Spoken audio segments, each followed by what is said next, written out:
Telugu Desam party నాయకులకు కార్యకర్తలకు Janasena BJP MRPS నాయకులకు కార్యకర్తలకు ప్రతి ఒక్కరికి పేరు పేరున నమస్కారాలు తెలియజేసుకుంటూ అన్న ఇంకా ఎన్ని రోజులు ఉన్నాయి? 5 రోజులు మనకు విముక్తి చెప్తున్నా. 5 సంవత్సరాలు చూస్తాము. జగన్మోహన్ రెడ్డి పాలన ఎట్లా ఉంది? ఆయన ఇచ్చిన హామీలు నెరవేర్చారా? చెప్పండి మీరే. ఈరోజు ఎట్లా ఉందంటే పరిస్థితి, మనల్ని అడుక్కో తినే వాళ్ళ మాదిరి చేశారు వీళ్ళు. ఈ 5 సంవత్సరాల కాలంలో మన యువత ఇక్కడ చాలా మంది ఉన్నారు. ఎంతమందికి జాబులు వచ్చాయి మీరే చెప్పాలి. ప్రతి సంవత్సరం లక్షలలో జాబులు ఇస్తానని చెప్పి ఇప్పటి వరకు జాబ్ క్యాలెండర్ లో రాష్ట్రానికి ఎన్ని జాబులు ఇచ్చారో తెలుసా? జగన్మోహన్ రెడ్డి 6,000 జాబులు, ముష్టి 6,000 జాబులు పడేస్తున్నారు. ఈరోజు ఫ్యాక్టరీలలో మన యువత ఉద్యోగాలు చేస్తుంటే వాళ్ళ ఉద్యోగాలు కూడా పీకేసి కమిషన్ల కోసం ఎక్కడో బీహారు, ఒరిస్సా నుండి యువతను తీసుకొచ్చి అక్కడ ఉద్యోగాలు ఇచ్చారు. అవునా కాదా? మరి వీళ్ళను తరిమి కొట్టాల్సిన అవసరం ఉందా లేదా? అట్లాగే రైతులు ఈరోజు సాగునీరు లేక అసలు ఎంత కష్టాలు పడిపోతున్నారు.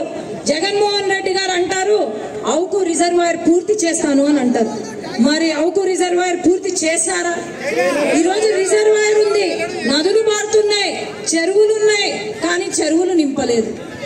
ఈరోజు కరువు ఎందుకు వచ్చింది? సాగునీరు ఇవ్వకుండా రైతులకు నోటీసులు ఇచ్చినారు. ఏమని? మీరు పంటలు పండిస్తే మేము అరెస్టు చేస్తాము అని నోటీసులు ఇచ్చారు. మరి యువతకు ఉద్యోగాలు లేక, కనీసం రైతుకి సాగునీరు లేక, మనకు తాగడానికి త్రాగునీరు ఇవ్వని రాజకీయ నాయకులు అవసరమా మనకు?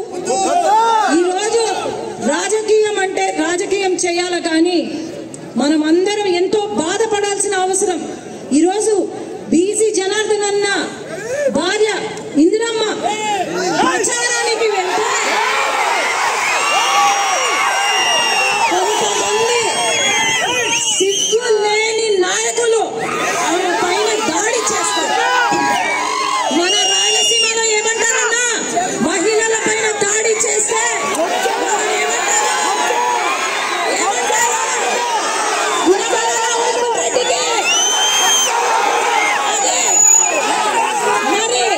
జగన్మోహన్ రెడ్డి గారు ప్రతి జిల్లాలో రౌడీ వెధవల్ని వదిలాడు.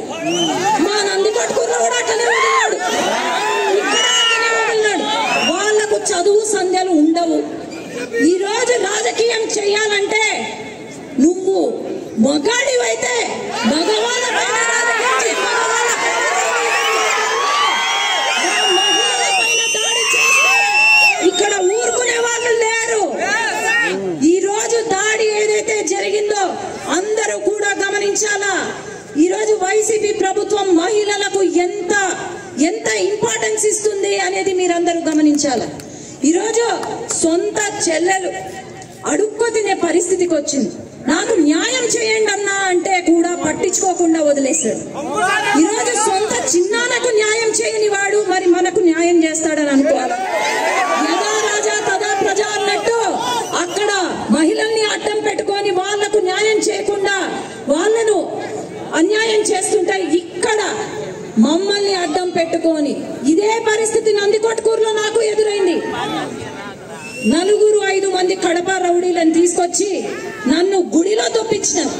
మరి వీళ్లకు ఖచ్చితంగా బుద్ధి చెప్పే సమయం ఆసన్నమైంది.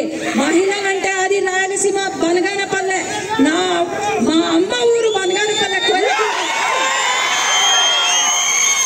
నేను మీ ఆడపడుచు అనుకొని ఈరోజు నన్ను స్వాగతించి ఈరోజు ఎంపీ అభ్యర్థిగా నేను బైరెడ్డి కూతురుగా పోటీ చేస్తున్నాను. మీ అందరూ కూడా సైకిల్ గుర్తుకి ఓటేయాలి. అలాగే జనార్దన్ అన్న, మీకు ఇంకా నేను చెప్పాల్సిన పనిలే. జనార్దన్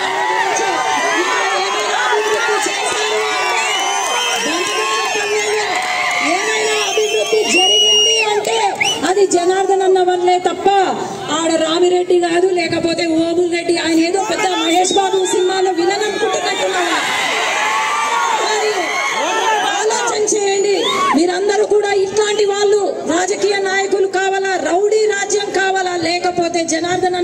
కావాలో మీరు అందరూ ఆలోచన చేయండి. అట్లాగే మన ఎంపీ అభ్యర్థి మరి వచ్చినాడానా? ఎవరైనా చూసినారా? ఆయన కల్తీ విత్తనాలు అమ్మేయడం తప్ప ఇంకా ఎక్కడా లేడు.